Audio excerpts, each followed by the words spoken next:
Thank you for coming out today. Happy Pride Month. My name is Valentin Aguirre. I am the outgoing chair of the board of the GLBT Historical Society, and it's my deep pleasure to be here to give lots of appreciation to the mayor, to Senator Wiener, Raphael Mendelman, and especially the representatives of the Gilbert Baker Foundation.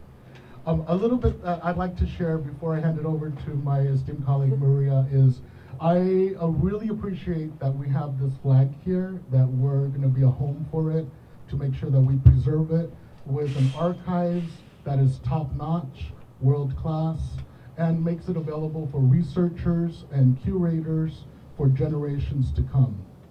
I also just want to give a special shout out for the mayor's initiative of helping us to seek monies for our new museum. It means a great deal to us as we look forward to rebuilding hope and resilience for all of us, but especially LGBTQ, queers in the Castro, queers in San Francisco, and queers who visit us from all over the world. About the flag, what I want to share is I'm of a certain age, and I remember in the 70s when I was growing up that the pink triangles were used. They were reclaimed from the Nazis who used it to for their atrocious efforts. And then I also remember the lambda sign as being used. And what I found in books later, I'm of a certain age but not that old, but I definitely identify with the Gay Liberation Front. And for me, the iconography that's represented by these symbols and that later became solidified with the Gilbert Baker Pride flag means a great deal to us. I'm now happy to embrace also the bear flag, the trans flag, the non-binary flag. There's, every once in a while I'll bump into a flag one of my neighbors has. It's a Mexican flag that's also a pride flag. And so what I experience is just great joy to know that generations to come are embraced through all of the colors, and this new flag or old flag that we found, which has more colors, is in line with all of that. Thank you all for coming out today. It's now my pleasure to introduce the incoming chair of the board. Before I do that, I will also share, I am the manager of the Castro LGBTQ Cultural District. We are launching a chess report where we're collecting data for a 3-year plan at least for the Castro and LGBTQ people who visit from beyond. If you are with a group that would like to provide input to the chess report and you'd like to share your contact information, please do so. I'm in outreach mode right now. Okay, next up is Maria Powers. Maria and I have worked together. Maria was on the board of Lyric when I worked there for 5-6 years a while ago. Maria has been on the board for 4 years probably, and I couldn't be happier to leave the organization in Maria's hands. Maria is the CFO for the Community Clinics Consortium and is going to speak next. Thank you, Maria. Thank you very much. I don't have much to say other than I look forward to following into Tina's footsteps and continue the wonderful legacy of this museum and the archives. So I now will pass it to Terry. Is that right? Yeah. Thank you so much, Maria and Tina. I'm really grateful for your service, Tina in particular, over the last several years, and I'm so grateful that Maria has stepped up into this role. I've been the executive director of the GLBT Historical Society for 5 years. We're an organization that was founded in 1985 in a living room up here on 17th Street. A lot of queer history buffs were getting together and held a meeting, a community meeting, and they said, listen, we're losing our history. People are dying of AIDS. It's the midst of the AIDS epidemic. Things were being tossed out. Our history in San Francisco, which was so amazing and significant, was being lost. And we got together and we formed this organization, and it was a growing archives. We now have one of the largest collections of LGBTQ historical materials anywhere in the world, in a basement with no windows downtown. And now, of course, we're all working remotely, but we're opening the archives today to appointments, so you can go onto our website And also we're here to celebrate, so welcome San Francisco to the GLBT Historical Society Museum. We've been closed, of course, for over a year. And today we're reopening to the public, you know, at limited capacity, and if you go inside, please wear your masks. This is a small museum. This was a former laundromat. We lease it. Our lease runs out actually the end of the year. I used to do my laundry in the back there, and when I was much younger, and I was actually find some interesting young men there in the laundromat. But nowadays, I think of it in a very different way, of course. It's a place that we're able to have as a window to the archives. Our collections are so diverse, and they've continued to grow. This is such an amazing community, and I just have to say, you know, the history of the LGBT community, the history of the lesbian, gay, bisexual, transgender, and queer community seems relatively short in our minds, in the public awareness. And in fact, there has been so much amazing change in the last several decades. But our history goes back silently for a millennia, multiple millennia, where we were hiding in the corners, and we were suppressed by our governments, by our culture, by our families, by our schools, by our churches. Forced to hide in the corners, hide who we love, under threat of persecution, of violence, of being forced out of our homes, out of our places of work, out of our families. This history goes back so far and is so quiet and so silent, and we're still discovering our stories from previous centuries in other countries around the world. But we can't forget this oppression which affects our community in different ways. Because we are so diverse, we are Black, we are Indigenous, we are Latino, we are Asian, we are transgender, we are all the nationalities and all the races comprise the LGBTQ community. And so we each experience these oppressions and these discriminations in different ways, and it isn't a thing of the past. It still happens today. It happens in other countries, and it happens in this country, and it happens in this city. My home over here, I put out a new flag every year, and it has been torn down multiple times. It has been broken down. And so this continues to happen across the country. People continue to experience violence and oppression and murder across the world. And San Francisco has been such a wonderful beacon. I mean, we have advanced so far in our achievements for civil rights, and thank you for everyone here who's helped to contribute to that. Jose Cisneros, the elected treasurer, of course, of San Francisco. Raphael Mendelman, District 8 Supervisor.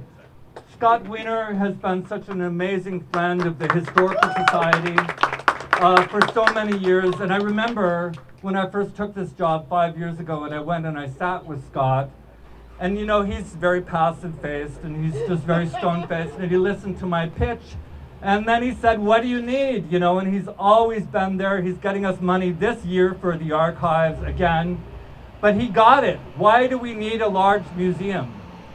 Why is this not enough? We don't have enough space in here. You know, when we put an exhibit, like we have the wonderful Gilbert Baker exhibit in here in the front hall, and then we try to do everything else in the main gallery. But the Gilbert Baker exhibit, I mean, it's wonderful, but you know, he was an artist, he was a man who created so much in San Francisco, but you know, when people walk in, they're like, well, where's the lesbian exhibit? And we have to say, well, that was last year, you know. Or, you know, where is the Latinx exhibit? Well, that was the year before. I'm sorry. We don't have enough space to do all this. So there's a reason we're not growing for the sake of growth. We're growing to represent who we are. We have to tell our stories. We have to remember. So when Gilbert Baker, during the year that Harvey Milk was supervisor, and Harvey went to Gilbert and he said, you know, we need a new symbol. We need something that is more affirming and representative of who we are as a community and where we want to go. And you know, there were probably some drugs involved when Gilbert was on a dance floor, as Charlie will tell you later. And then there were the lights and everything else, and he had an epiphany about a rainbow. And you know, how wonderful is that? A rainbow comes from nature. It's the full spectrum, all the colors, all the genders, all the nationalities, all the ages, people that are disabled. It represents everyone. And let's put that onto a flag. And so, you know, it's amazing here. You know, Gilbert died in 2017, and we were able to go to his apartment, and we grabbed a bunch of things. And Charlie will tell you the story of how he came to the realization that this was the original flag. But let me just say, I went to New York a few weeks ago. I grabbed the thing. I brought it here in a special lavender case, and I kept it tight. Tina jokes that I handcuffed it to myself and, you know, made sure it wasn't lost. And I brought it back, and it was so amazing to touch it and say, you know, somebody had this idea. Somebody had to start this thing. And what an amazing thing it has become all over the world. It creates safe space. And it's a political statement. It has been an emblem of our movement, but it has also propelled the movement forward and given people a vision of what it could mean to be an inclusive society that doesn't oppress us, that doesn't force us down in dark corners, and allows us to be colorful and free and fabulous. And so, you know, we are not victims. We are not oppressed people. We are not defined by our oppressors. We are people that are fabulous. And this flag and all the flags that have emerged as a result of this creation continue to inspire us to create more and to be more inclusive and more fabulous. So thank you, Madam Mayor. I want to introduce the mayor. I want to thank you, first of all, before I thank you for what I care most about with this museum, but I want to thank you for all your work over the last couple of years, in particular during the pandemic. I know that our communications director would say not to say this, but I wasn't supporting you when you ran for mayor, and I have to say that. And that's okay, you know what? And I have watched, and I was skeptical, and I waited, and what you have done and what you intend to do in your stated policies for San Francisco, I think are just fantastic. And your statement of support for creating a full-scale museum of LGBTQ history in San Francisco.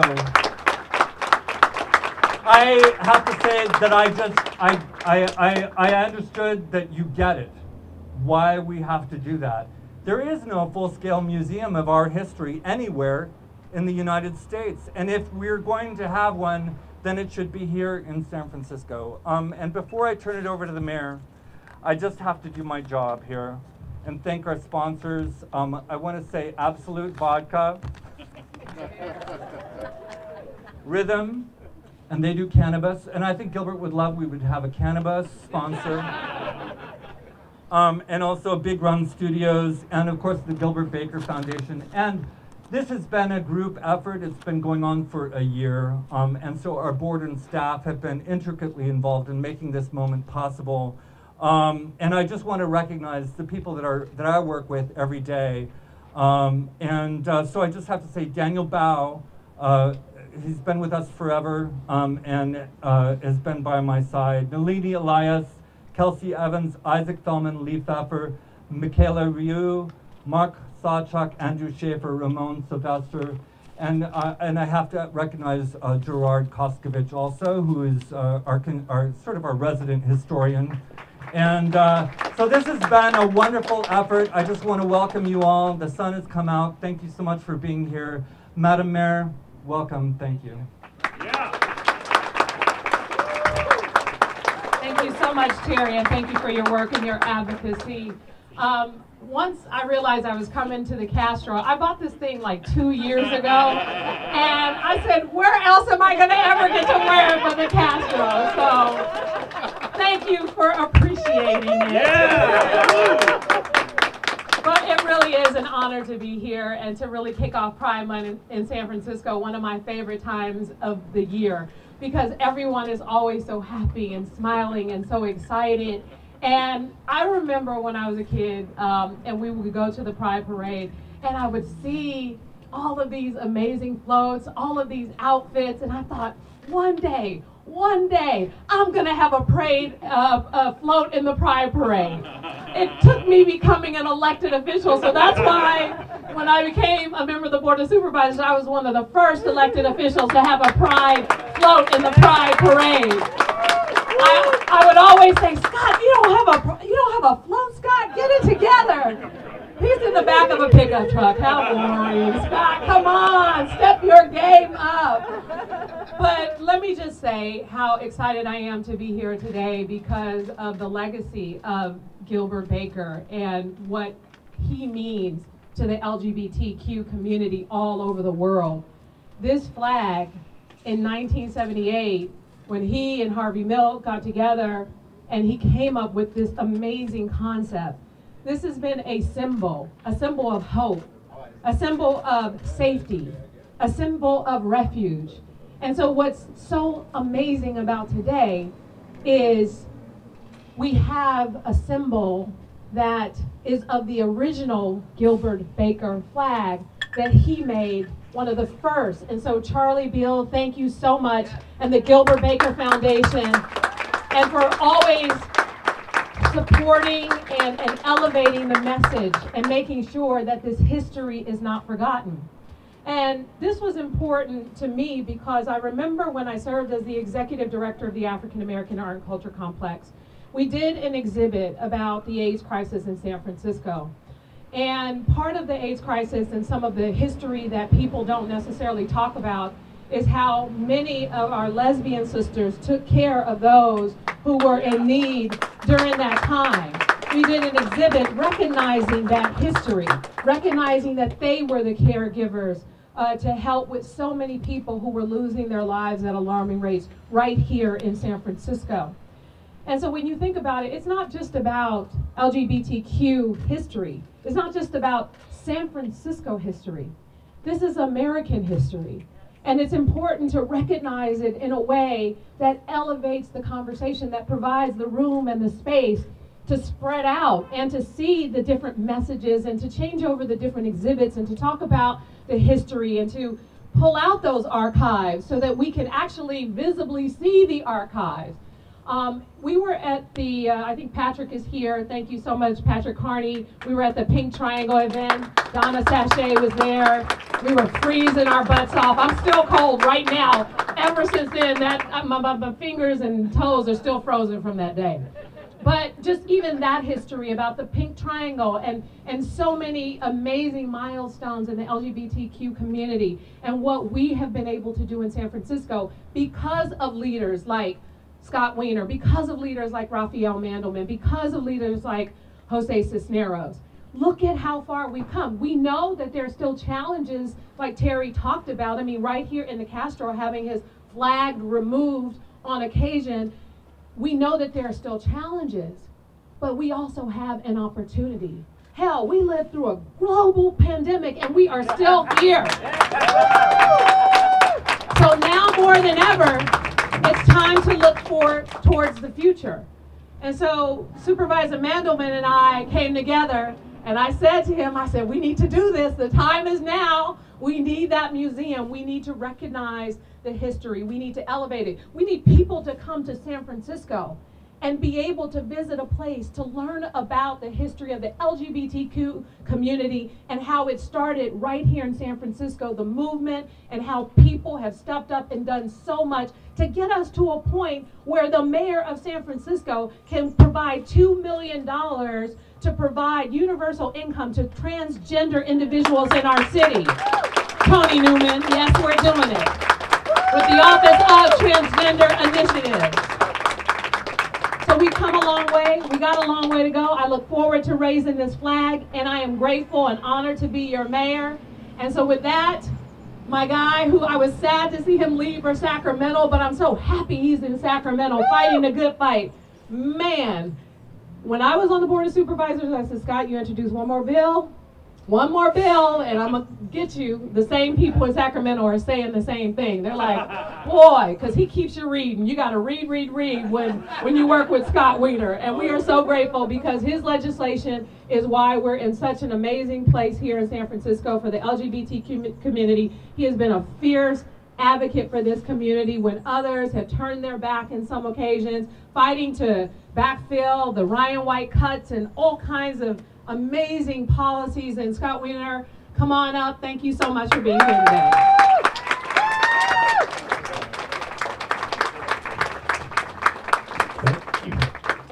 Thank you, Madam Mayor. She's never going to let me live down that pickup truck and try it. But I like it. It's Bush. You know? I just want to say I'm a 24-year Castro resident. I've lived within 2 blocks of this location for 24 years. And when I moved here in 1997, we were just starting to come out of the absolute worst part of another plague. It was right after protease inhibitors came onto the scene and people were starting to get healthier and be able to survive. And this neighborhood is so amazing. It is so tough and resilient. There have been so many things that have tried to knock this neighborhood and this community down over decades and decades, and every time this community just gets right back up. It got right back up after HIV with the carnage that virus brought on this community when we had a federal government that didn't give a damn about what was happening, and we still survived. And now we're coming out of another plague, and this community is coming back strong again, and it's great. All the businesses that are starting to open up in the Castro, everything is coming back to life. But as we come back to life as a community, we always need to remember that this is an LGBTQ neighborhood. And we love that that the non-LGBTQ people live here. It's always a great, diverse neighborhood, but this is our home. And we need to make sure that our community can afford to live here. That's why we work as hard as we do on housing. But we also need to make sure that when people come here, when people are here, they know what the Castro is, that it's not just another neighborhood. It's just such amazing work over the years, whether it's the rainbow flag at Castro and Market, which is so iconic. The work that we did on Castro Street, widening the sidewalks and the rainbow crosswalks and the rainbow honor walk, getting struts to open up, which was a huge thing. The LGBT Center, the Music Center on Valencia Street, which is Castro adjacent, all these great things that have happened and that are going to happen. The work on Harvey Milk Plaza, the work that I know the great things that'll happen with Harvey's Camera Shop. Like there are so much that we have done and that we need to do to make sure this community is always what we know that it is, and that everyone knows it, and that there is no ambiguity about it. And the Historical Society and the museum are an absolutely essential part of that. This is amazing. It's too small, yes, Terry, but this is amazing, and people love it, and people come through here, and it is such a huge benefit to this community. And I can't imagine, I can't even remember what it was like before we had the museum here. But it's time for the upgrade. It's time to have a world-class museum and archive. And I know where it needs to be, and we all know where it needs to be, and we know we're going to make it happen, and it is going to be such a huge benefit for this community. And Madam Mayor, Mr. Supervisor, I am so grateful for you getting that and getting behind this and getting the city behind it. The LGBT Community Center would not most likely have been built without an early, strong city investment. Mayor Brown at the time and the Board of Supervisors put $6 million in early money into the LGBT Center. We put early money into Strut, early money into institutions, because we know this city has a huge role to play. And I know now that the mayor and the supervisor are behind this happening, I know it's going to happen. You have my complete support. We'll do what we can from the state level, but I know we're going to get it done. So thank you so much, everyone. And it's now my honor to bring up my successor on the Board of Supervisors. And we've had a long journey together as friends over the last 20 years, even when we at one point ran against each other. But when we did run against each other, we had lunch 1 week after that election. And I think that shows you, it says a lot about the ability to say politics is politics, but in the end, we're all in this together. And I just want to say that Raphael Mandelman is doing such an exceptional job representing this community as my supervisor. An exceptional job, and I'm really proud to call him my supervisor and my friend, Supervisor Valentin.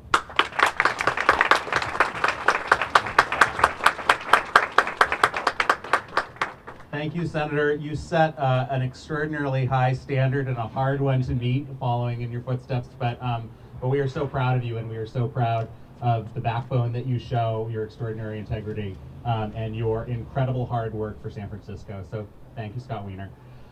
This is so exciting for the history buffs here. Any history buffs? Can we give it up for the queer historians? Can we give it up for the Gerard Koskoviches and the Don Romsbergs and the Susan Strikers and all the folks who I should be calling out who I'm not, but I am so grateful to the folks who have decided to tell our story to the world and capture our past and help us learn from it and know more about it. And that is why our history museum is so important.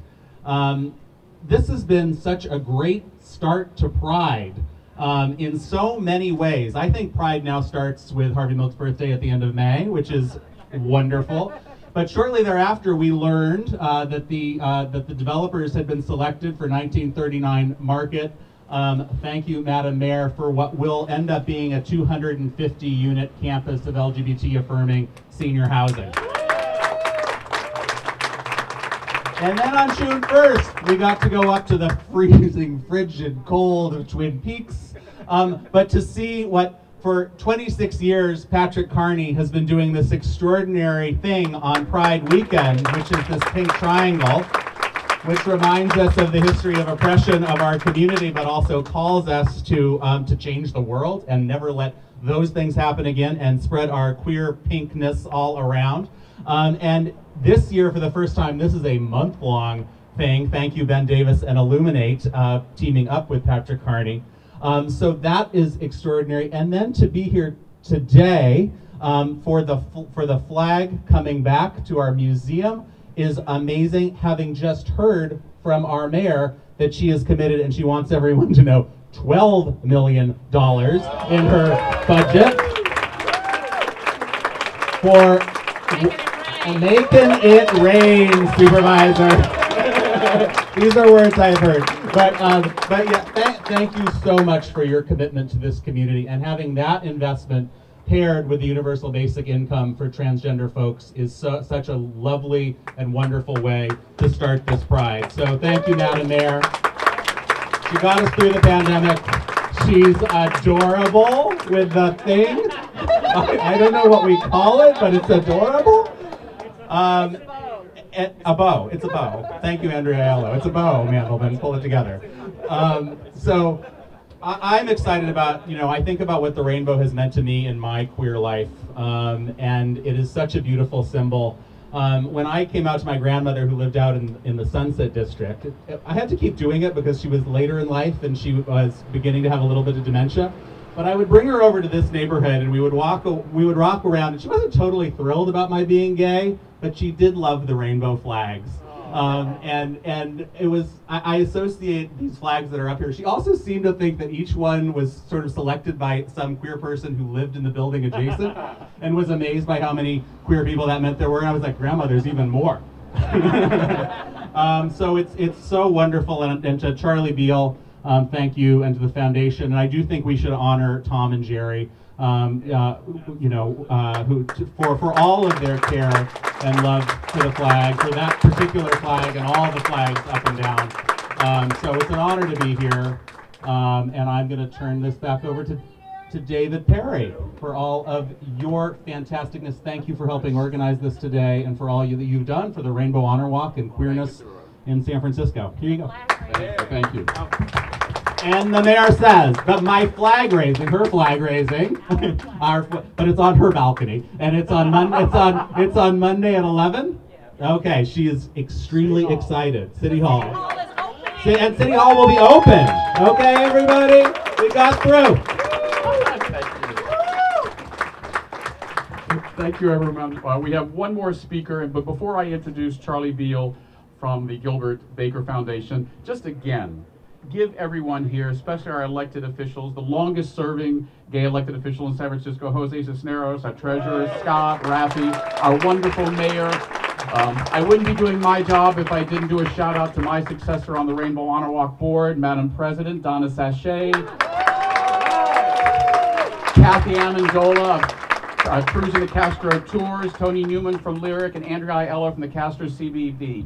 Every one of these people has had a part in making us be here today. Very quickly, an anecdote, because so many of us have anecdotes about Gilbert Baker. I met him when I first came to town in 1986 in his guise as Sister Chanel 2001 of the Sisters of Perpetual Indulgence. And in 1989, they did a showing of the 50th anniversary of Gone with the Wind at Castro Theater.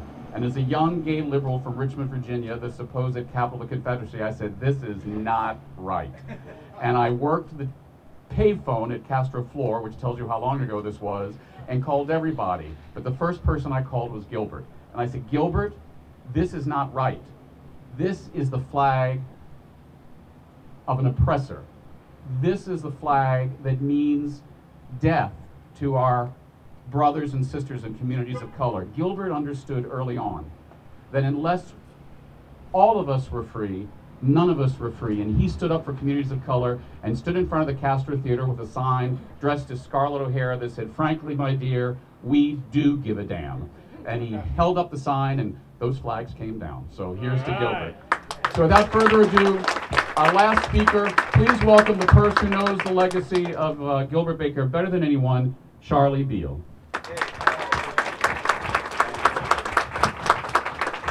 Thank you so much. Tough act to follow. I'd like to thank all of you, everybody coming here today. I'd especially like to thank your mayor. I'm from New York. We just went through a horrible thing called COVID, and I think your mayor did an unbelievable job. While I watched the mayor of New York stumble a little bit, and everybody thinks our governor is great, but he stumbled for about 2 weeks. But your mayor, from day one, kept this city so safe, and I was really impressed. That's all I'm going to say. We couldn't be here today if you hadn't made this safe. And I appreciate that greatly, because it was bad in New York. You just couldn't go out. It was really bad. And to see the way you handled it. I'd like to thank Raphael and Scott and Jose and everybody else here who keeps this neighborhood great. I'd like to thank the Castro Merchants Association, the business district, and the cultural district. They keep this place vibrant, they keep it diverse, they keep it clean and looking great. You have a great support system here, and it means a lot. But most of all, I'd like to thank Terry Beswick and the people that run this museum. They work so hard. They don't get paid much. I think when Terry started, they had like 3 employees. Gerard, everybody else, they do a really incredible job, and they do need your support. And I'd like to thank the people of San Francisco for making this place the home of the rainbow flag. It was born here, and I think what you guys, sometimes you see it and you see that flag up at Castro and Market Street, and they go, there's Gilbert's flag, but it's home to something that's global, and it means something to a lot of people around the world. And we gotta never forget that there's people out there that don't have it so good. We just started working with a group called SOGI, Sexual Orientation and Gender Initiative. They're in London. They collect data. They do studies in countries like Ghana and Iran where homosexuality is illegal, because the Human Rights Watch and the United Nations, they won't do anything on anecdotal evidence. They need studies, and nobody's doing this. So we're partnering with them, because just about a month ago, a person named Mbazira Moses and 200 people, they held a pride rally in the Kakuma refugee camp in Kenya, and they had 3 rainbow flags, 22 of them arrested, beaten. The flags were confiscated. Fatima Derby in Ghana, who tried to open a 1-room community center, and it was shut down in a day, and the flag taken and burned. And mostly Alireza Manaf Farad, who was recently kidnapped off the streets of Tehran by his family and beheaded in an honor killing, because he had the bravery to come out of the closet. And today in Tehran, people are running out in the streets with rainbow flags and running because they're afraid to be caught. But they're out there in his honor, trying to change the planet and try to do things that we take advantage of. So when you fly that flag up at Castro and Market Street, you're doing it for a global cause. and it means a lot to people, and people come from around the world, and the fact that it's flying there 24 hours a day, 7 days a week, 365 days of the year, it just means everything. You know, Gilbert said no, do never fly it at half staff, never take it down. It means too much to too many people who don't have what we have. Anyway, I wish he was here. You know, he would be looking a little more fabulous than me, probably wearing a dress and heels. And I wore my drag, which is a tie. It's the first and last time you're ever going to see me wearing a tie. I miss him dearly, and I thank you all so much for keeping his legacy alive. Thank you. Thank you, Charlie, so much. I just want to say, you know, Gilbert Baker could not have a better friend than Charlie Beal. He has done amazing work. He published his Gilbert's autobiography posthumously. He made sure that his story continues to be told, and I just really thank you for continuing that legacy. And I also just want to say to everyone that yes, the mayor is seeking $12 million for the new museum. That's wonderful. We've got to open it. We have to run it.